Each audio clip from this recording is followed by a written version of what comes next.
Führer was God. He had an unbelievable influence on masses. Unbelievable. To me, and not only to me, he was a genius. If by some miracle he had suddenly changed his ways in 1939 and not gone any further, he would have gone down in history as a great man. My question is always, why all the Germans followed him? Why did the Germans follow him? Adolf Hitler's early life was a recipe for failure rather than fame. He was an ugly, hostile child, some say abused by his harsh father, a minor official in an obscure Austrian town. So he grew up deprived of comfort. He was also deprived of love. Charles von Lüttichau is former senior historian for the U.S. Army Center for Military History. The son of a German diplomat, he served in the German Army in World War II. He was a lousy student. He had terrible study habits, and he had a sequence of failures in the middle school, which was the only stepladder for him to get out of his old milieu, so to speak. And this habit followed him throughout. Example was, we are told by people who lived with him and shared a room, that he would not get up until noon and was basically lazy. Now, some of the important decisions in World War II could not be made because Hitler was sleeping. At 11 o'clock in the morning on the day of the Allied invasion in Normandy, the Commander-in-Chief West, Rundstedt, demanded that the Armed Forces High Command release the armored divisions that were standing on the Channel coast north of the Seine River. And they couldn't get an answer because Hitler could not be disturbed. He was still asleep.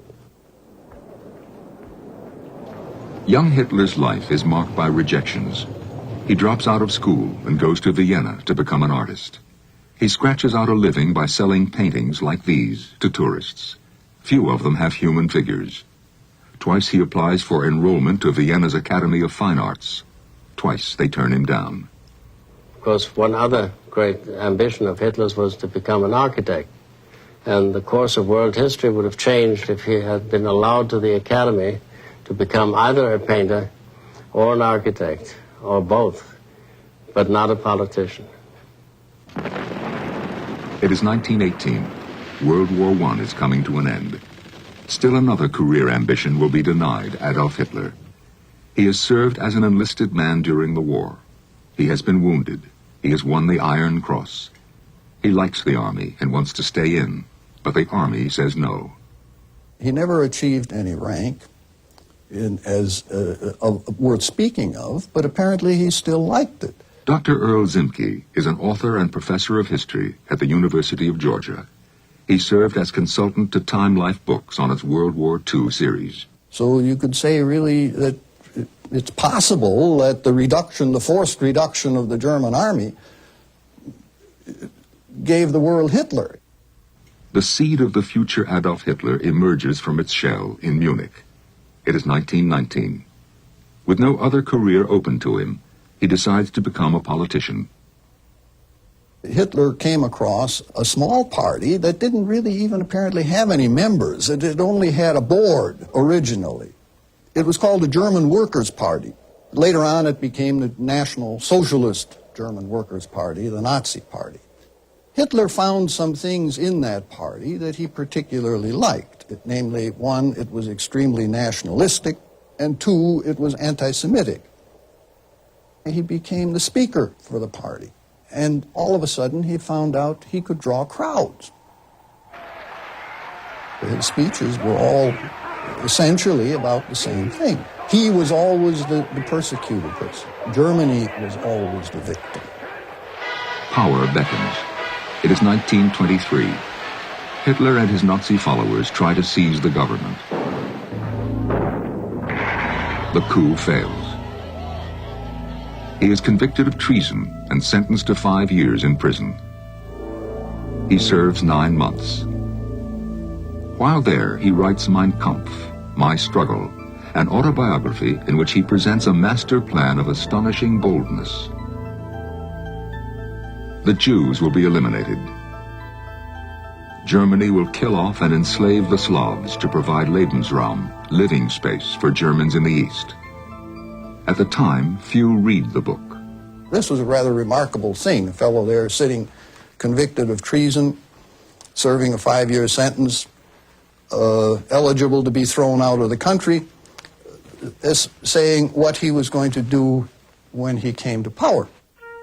Released from prison, Hitler decides the best way to reach his goals is to destroy the system from within it.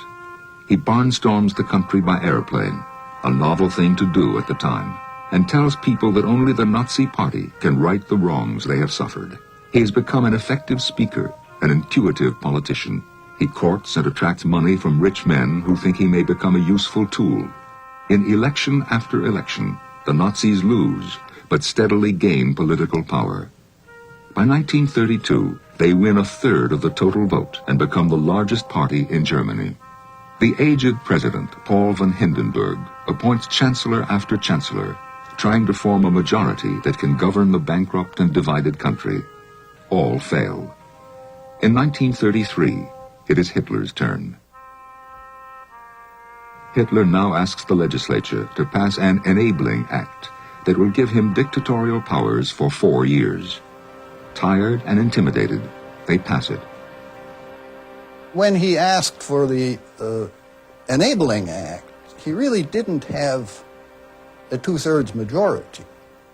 But he didn't need really to have one because he had the rest of his majority standing along the wall in brown shirts.